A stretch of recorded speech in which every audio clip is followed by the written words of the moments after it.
Welcome back to the Score Builders Question and Answer podcast. This podcast provides members of the Score Builders team with the opportunity to explore challenging multiple-choice examination questions with students actively preparing for the licensing examination. Ready? Let's go.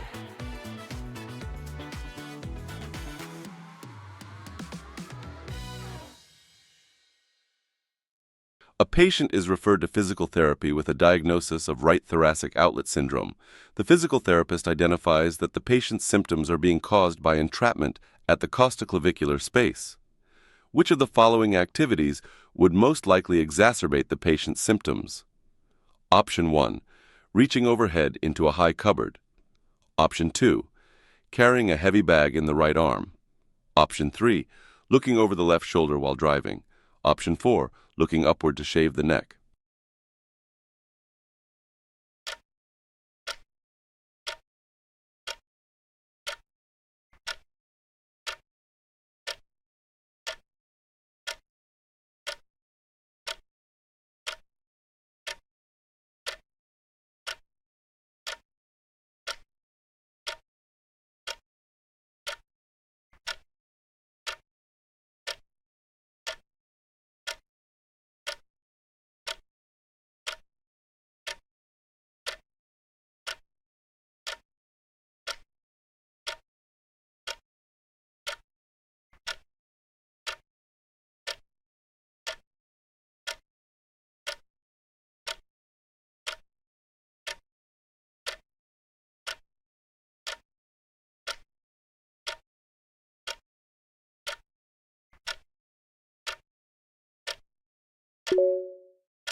Thoracic outlet syndrome, or TOS, is a term used to describe a group of disorders that presents with symptoms secondary to neurovascular compression of fibers of the brachial plexus.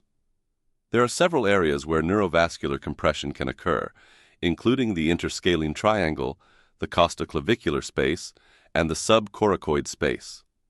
Thoracic outlet syndrome is not a one-size-fits-all diagnosis. The location of the compression matters enormously because different positions and activities stress different spaces. The question is telling us exactly where the compression is occurring, the costoclavicular space, and asking us which activity would make it worse. So what do we know about the costoclavicular space? It is the space between the clavicle and the first rib. Compression in this space typically occurs with clavicle depression or rib elevation. In other words, anything that narrows the gap between those two structures. Keep that in mind as we work through the options. Let's explore each of the options. Option 1. Reaching overhead into a high cupboard. Reaching overhead into a high cupboard would require active shoulder flexion. Elevation of the shoulder can exacerbate TOS symptoms when the source of the compression is occurring at the subcoracoid space. Shoulder flexion would not cause significant movement to occur at the costoclavicular space and would therefore not be the cause of this patient's symptoms. Think about what happens when you reach overhead. The shoulder elevates, the arm moves up, and the structures around the subcoracoid space are stressed. That's a different neighborhood entirely from the costoclavicular space. This activity would be more concerning for a patient with subcoracoid compression, not costoclavicular compression. Option 2. Carrying a heavy bag in the right arm. Carrying a heavy bag in the affected arm would cause the arm to be pulled downward, which would in turn cause scapular depression. Scapular depression is a movement that can exacerbate TOS symptoms when the source of the compression is occurring at the costoclavicular space. Picture this: a heavy bag pulling the arm and shoulder girdle downward. The clavicle drops with the shoulder, narrowing the costoclavicular space and compressing the neurovascular structures passing through it. This is a perfect storm for a patient with costoclavicular compression. Option 3. Looking over the left shoulder while driving. Looking over the left shoulder while driving would require active cervical rotation. Movements of the cervical spine are more likely to cause TOS symptoms when the source of the compression is occurring at the interscalene triangle. Cervical rotation would not cause significant movement to occur at the costoclavicular space. The interscalene triangle is bordered by the anterior and middle scalene muscles and the first rib.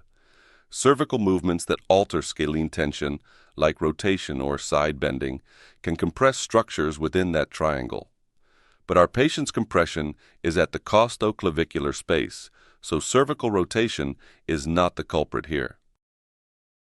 Option 4. Looking upward to shave the neck. Looking upward to shave the neck would require active cervical extension. Movements of the cervical spine are more likely to cause TOS symptoms when the source of the compression is occurring at the interscalene triangle. Cervical extension would not cause significant movement to occur at the costoclavicular space. Just like option 3, this is a cervical spine movement that implicates the interscalene triangle rather than the costoclavicular space. When we match each activity to the specific compression site identified in the question, only carrying a heavy bag produces the clavicle depression that narrows the costoclavicular space and exacerbates this patient's symptoms. The correct answer is option 2. Let's explore the all-student data. 35% of students selected option 1, reaching overhead into a high cupboard.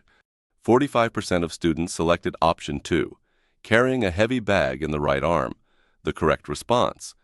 10% of students selected option 3, looking over the left shoulder while driving. 10% of students selected option 4, looking upward to shave the neck. This question is a musculoskeletal system question, which represents approximately 27% of all exam items. This question is a Foundations for Evaluation, Differential Diagnosis, and Prognosis question, which represents approximately 33% of all exam items. This question is a Level 2 question, since the question requires students to integrate numerous pieces of information or to apply knowledge in a given clinical scenario. Remediation of Level 2 questions occurs by increasing flexibility with academic content and by carefully analyzing decision-making processes when answering applied examination questions. Looking to review related academic content? Check out pages 364, 365 in PT Exam, the Complete Study Guide. Thanks for joining us on the Score Builders Q&A podcast. See you next week.